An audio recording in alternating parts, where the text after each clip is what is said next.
Welcome to our channel. के राजा रावण के अंत की शुरुआत तब हुई जब उसने माता सीता का हरण किया। यह घटना उस समय की है जब भगवान राम वनवास में थे और माता सीता तथा लक्ष्मण के साथ पंचवटी दंडकारण्य में निवास कर रहे थे। एक दिन रावण की बहन शूर्पणखा पंचवटी आई और राम पर मोहित हो गई। उसने राम से विवाह का प्रस्ताव रखा, पर राम ने ये कहकर मना कर दिया कि वे पहले से ही विवाहित है। तब वो लक्ष्मण के पास गई, पर लक्ष्मण ने भी उसे अस्वीकार कर दिया और उसका उपहास किया। क्रोधित होकर शूर्पणखा ने सीता पर हमला करना चाहा, लेकिन लक्ष्मण ने उसकी नाक काट दी। अपमानित शूर्पणखा अपने भाई रावण के पास पहुंची और उससे बदला लेने को कहा। रावण, जो अत्यंत घमंडी और शक्ति में गर्वित था, शूर्पणखा की बातों से उत्तेजित हो गया। जब उसे सीता के सौंदर्य का वर्णन मिला तो वो स्वयं सीता का अपहरण करने का निर्णय ले बैठा। अपहरण की योजना बनाने के लिए रावण ने मायावी मारीच की सहायता ली।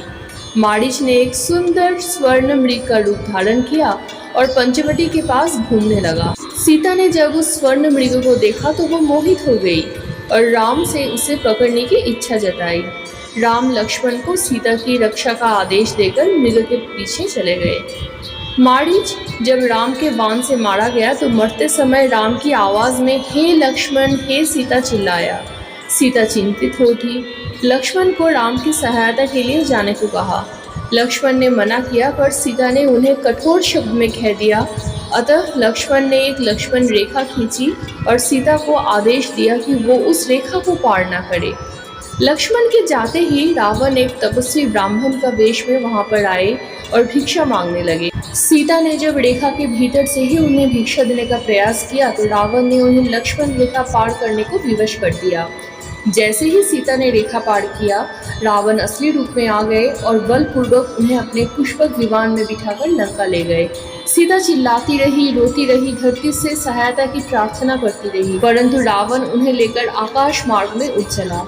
मार्ग में पक्षीराज जटायु ने रावण से युद्ध किया और सीता को बचाने का पूरा प्रयास किया। वृद्ध जटायु ने रावण को रोकने का साहसिक प्रमाण दिया, पर रावण ने उनके पंख काट दिए और वो घायल होकर धरती पर गिर पड़ा। रावण सीता को लंका के अशोक वाटिका में कैद कर देता है और बार बार विवाह का प्रस्ताव रखता है, पर सीता उसे बार बार ठुकराती है। वो केवल राम को पति मानती है और रावण के अत्याचारों के बीच भी अपने धर्म संकल्प पर अडिग रहती है। इस घटना से रामायण की कथा का अगला भाग आरंभ हो जाता है, जहां राम सीता की खोज में निकलते हैं, हनुमान से मिलते हैं, सुग्रीव और वानर सेना के साथ प्राप्त करते हैं और अतः लंका पर चढ़ाई कर रावण का अंत करते हैं। Don't forget to like, share and subscribe.